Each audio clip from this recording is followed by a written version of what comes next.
What's up, everybody? It's Randy Couture. Wanted to give a shout out to CJ Sky. Watch CJ Sky's new show, CJ Sky Live, on YouTube or iTunes. For more information, follow CJ Sky Live on Instagram. Be well.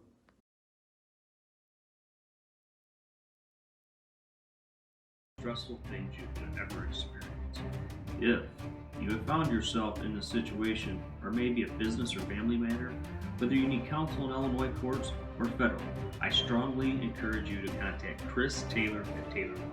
You can get him on the web at www.taylor-lawpc.com or by phone at 888-369-3466.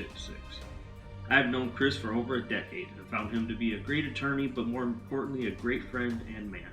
Please do yourself a favor and contact Taylor Law first. I'm CJ Sky. Enjoy this show, and I thank you for watching.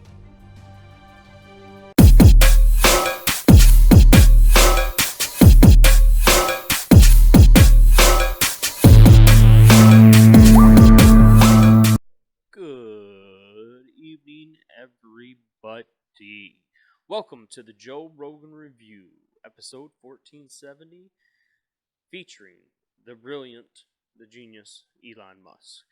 I'm your host, CJ Sky. For many of you, you've been watching the Joe Rogan Experience, and you'll remember the first visit that we got from Elon Musk about a year ago. Elon came back to the show this time, which is a shock given the first show. But given the last time he blessed us with his presence on Joe Rogan Experience, he smoked a joint with Joe, and Tesla stock dropped drastically.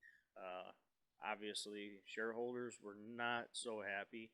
Even though he came back for another episode, don't expect a repeat of the puff puff give.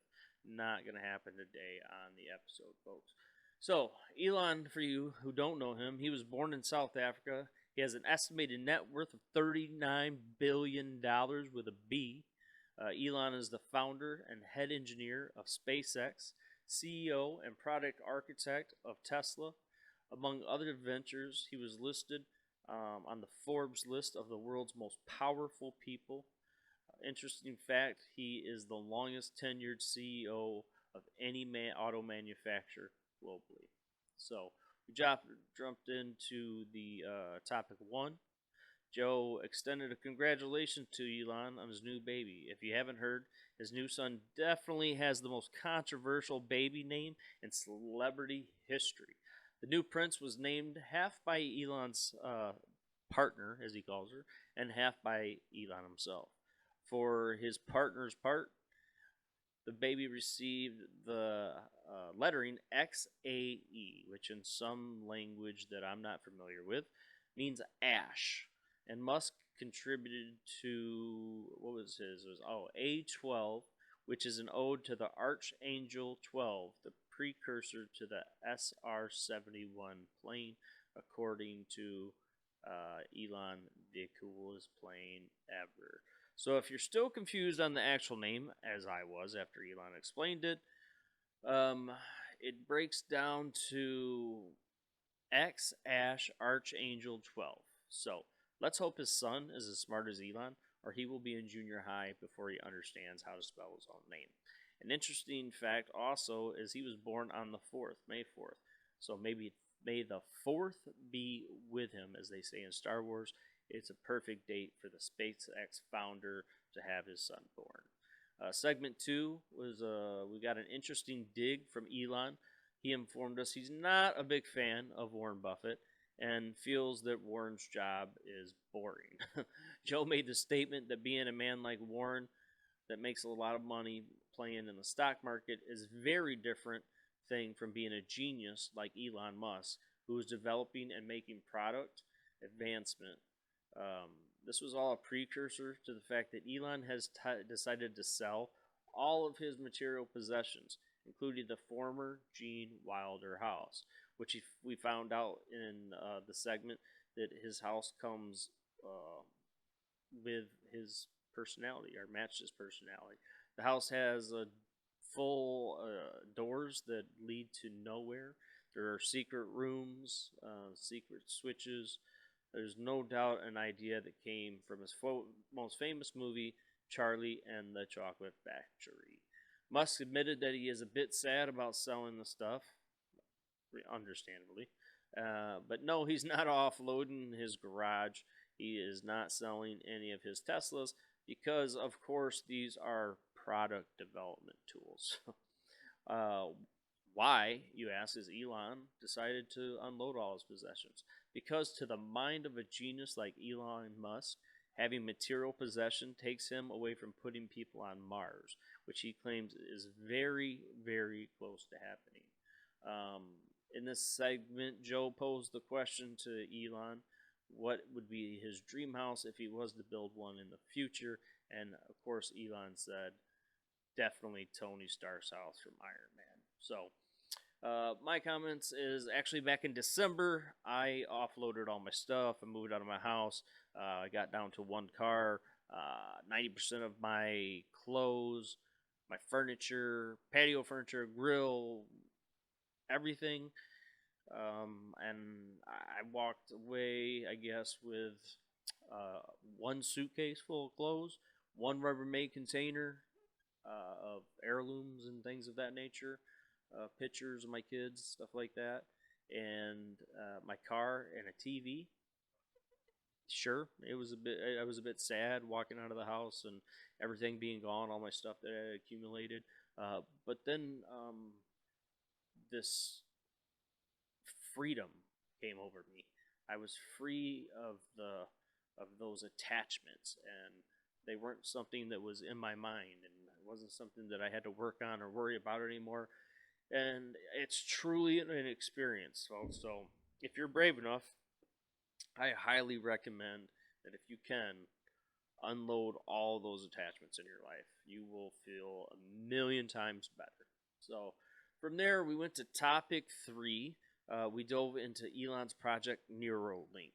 What is Neuralink? It's a device that is implanted in your skull, and it has these little neural leads that are like little wires, and they're stitched into your brain. Does it sound crazy and impossible? Yes, but Musk says we're very close to using the first phase Neuralink. This phase will be able to cure things like blindness, hearing, Parkinson's disease. In theory, it can fix anything that's wrong with the brain.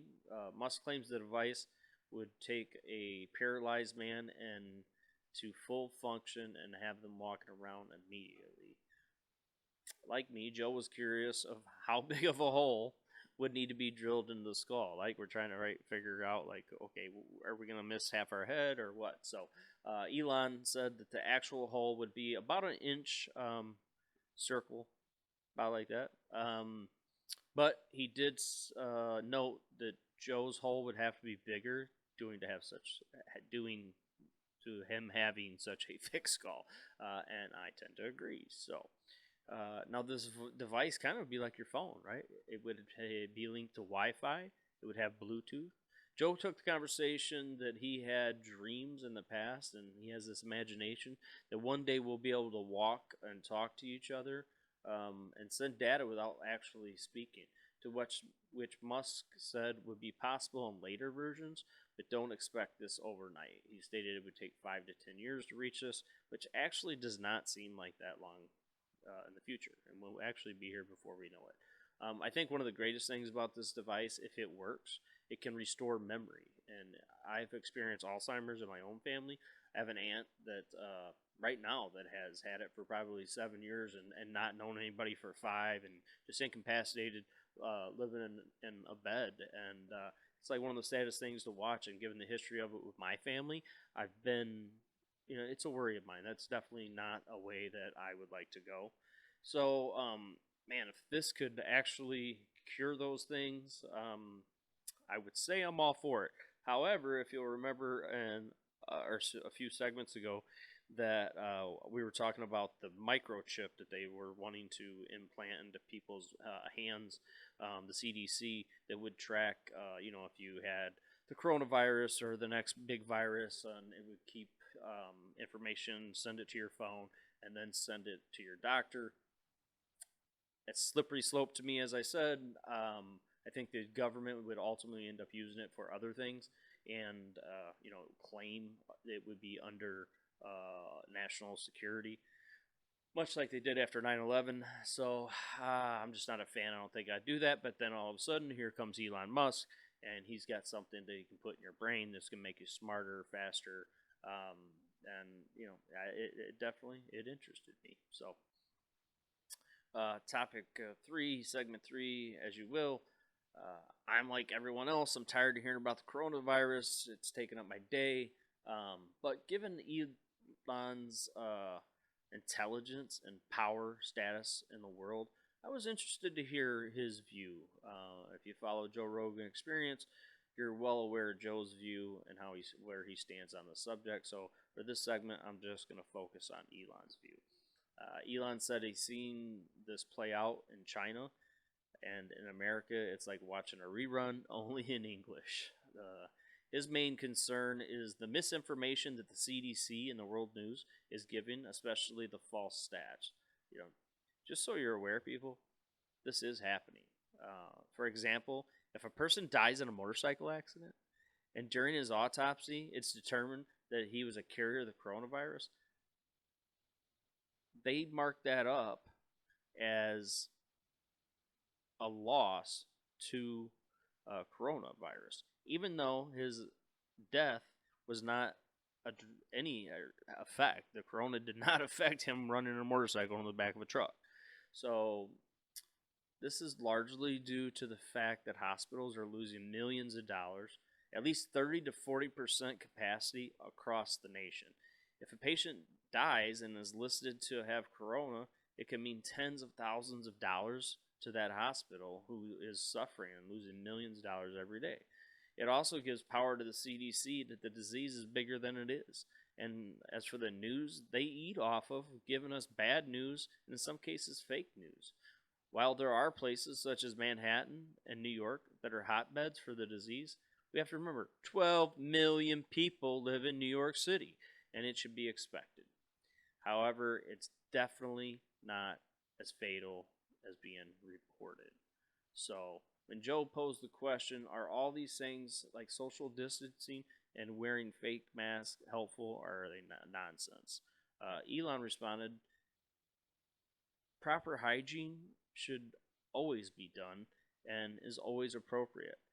Face masks for someone with a bad cough, it's required in most places like Japan to wear a face mask.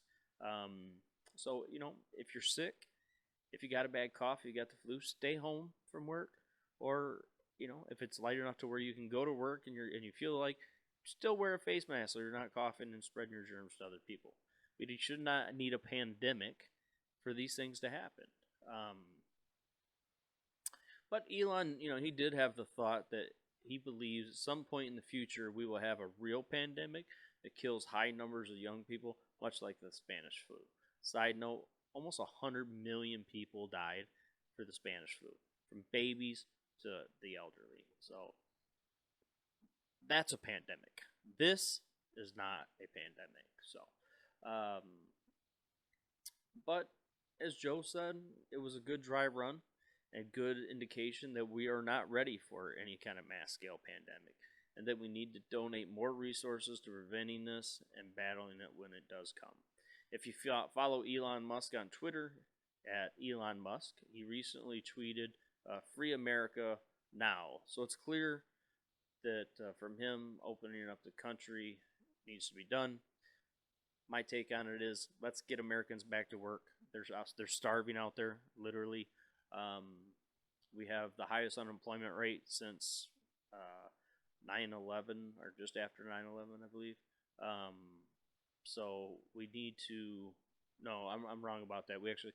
I think it's the highest unemployment rate since the housing crash in 2008. So it's bad anyway. I mean, 30 million people or something like that are out of work. So, and what's worse is the states can't seem to get their unemployment together and get people the money. I mean, look at the stimulus package. It was a joke on how long it took to get that out and get it to people.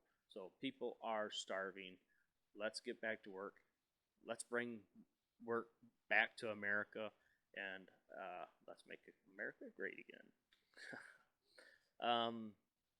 We went into the segment 4, which kind of like what I was just talking about.